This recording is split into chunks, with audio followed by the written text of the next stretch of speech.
You Are Special by Max Lucado. This is one of my favorite books. It's got a really good theme too, which we have been talking about. Okay, you are special. The Wimmicks were all small wooden people. All of the wooden people were carved by a woodworker named Eli. His workshop sat on a hill overlooking their village. Each Wimmick was different. Some had big noses, others had large eyes. Some were tall and others were short. Some wore hats, others wore coats. But all were made by the same carver and lived in the little village.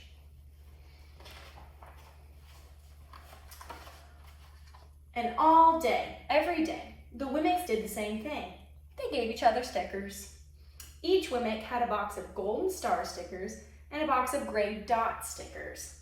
Up and down the streets all over the city, people spent their days sticking stars or dots on one another.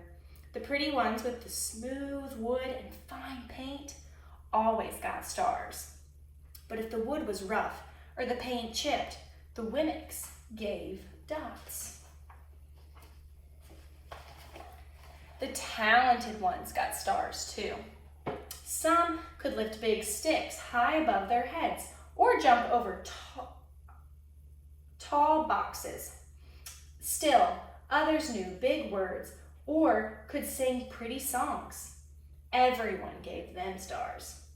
Some Wimmicks had stars all over them. Every time they got a star, it made them feel so good inside. I think that would make me feel good inside too. It made them want to do something else to get another star. Others, though, could do little. They got dots.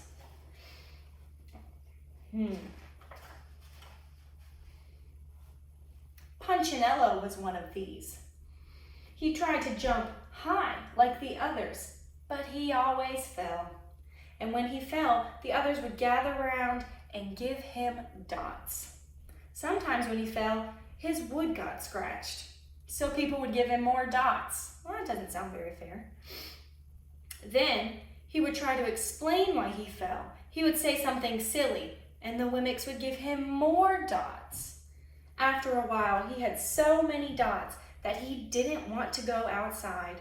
He was afraid he would do something dumb, such as forget his hat or step in the water, and then people would give him another dot. In fact, he had so many gray dots that some people would come up and give him one for no reason at all. How would that make you feel if people just gave you dots because you already had dots? I wonder how Punchinello felt. He deserves lots of dots, the wooden people would agree with one another. He's not a good wooden person. After a while, Punchinello believed them. I am not a good Wimmick, he would say. What's a Wimmick again? It's the name of the group, right? The people who live in the town are the Wimmicks. He said, I am not a good Wimmick. The few times he went outside, he hung around other Wimmicks who had lots of dots. He felt better around them. That makes sense. Sometimes you feel better when you're around people who are like you. One day, he met a Wimmick who was unlike any he'd ever met. Her name was Lucia. It wasn't that people didn't try to give her stickers, it's just that the stickers didn't stick. Some of the Wimmicks admired Lucia for having no dots, so they would run up and give her a star, but it would fall off. Others would look down on her for having no stars, so they would give her a dot, but it wouldn't stay either. It's kind of strange. That's the way I want to be, thought Punchinello. I don't want anyone's marks. So he asked the stickerless Wimmick how she did it. It's easy, Lucia replied. Every day I go see Eli. Eli? Yes, Eli, the wood carver. I sit in the workshop with him. Why? Why don't you go up and find out for yourself? Go up the hill, he's there. And with that, the Wemmick who had no stickers turned and skipped away.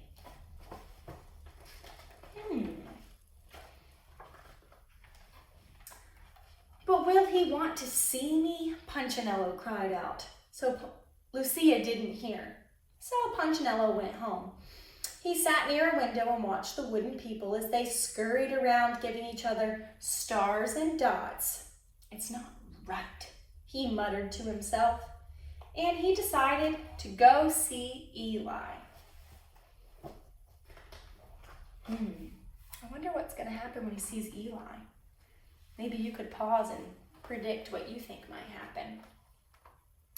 He walked up the narrow path to the top of the hill and stepped into the big shop. His wooden eyes widened at the size of everything. The stool was as tall as he was. He had to stretch on his tiptoes to see the top of the workbench. A hammer was as long as his arm. Punchinello swallowed hard. I'm not staying here. He turned to leave. Then he heard his name. Punchinello. The voice was deep and strong. Punchinello stopped. Punchinello, how good to see you. Come and let me have a look at you. Punchinello turned slowly and looked at the large bearded craftsman. You know my name? The little Wemmick asked. Of course I do. I made you. Eli stooped down and picked him up and set him on the bench. The maker spoke thoughtfully as he looked at the gray dots. Looks like you've been given some bad marks. I didn't mean to, Eli. I really tried hard. Oh, you don't have to defend yourself to me, child. I don't care what other Wemmicks think. You don't? No, and you shouldn't either. Who are they to give you stars or dots? What they think doesn't matter, Punchinello. All that matters is what I think. And I think you are pretty special.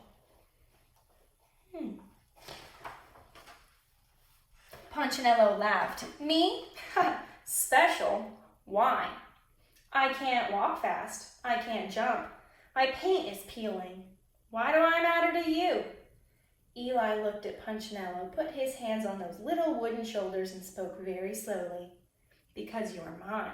That's why you matter to me. Punchinello had never had anyone look at him like this, much less his maker. He didn't know what to say. What do you think you would say if you were sitting there and someone was saying you are special and everyone else had just been putting dots on you? Every day, I've been hoping you'd come, Eli explained. I came because I met someone who had no marks, said Punchinello. I know. She told me about you. Why don't the stickers stay on her?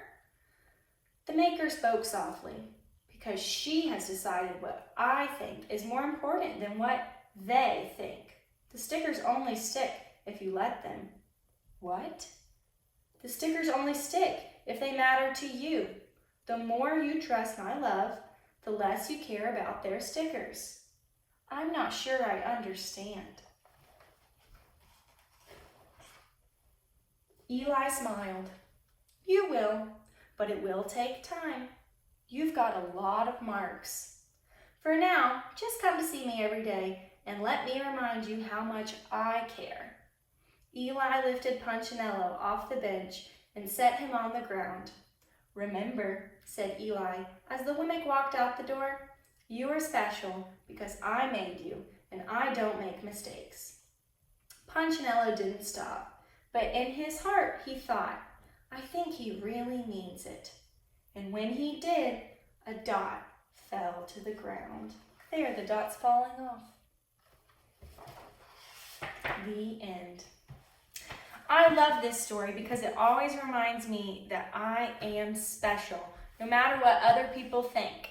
I think a theme that we could find in this story is It doesn't matter what other people think of you. It only matters what you think and what you choose to believe about yourself. The stars that the world tries to put on you won't stick if you say, it doesn't matter what you think, it matters what I think. And the dots the world tries to put on you sometimes, they won't stick either if you remember, it doesn't matter what other people think about me. It really only matters what I believe about myself and how I decide to carry myself each and every day. Another really important lesson I think we can learn from this story is that we shouldn't be trying to put stars and dots on other people. It can really hurt people's feelings, just like it hurt Punchinello's feelings. So bad he didn't even want to go out and play in the streets with his friends anymore. So it's really important that we remember that our words or our actions, those could kind of be like a dot or a star we're trying to put on people. And it's important that we share love and we care for people and we're really good friends, and that we don't worry too much about what other people think. We just remember that we are special just the way that we are.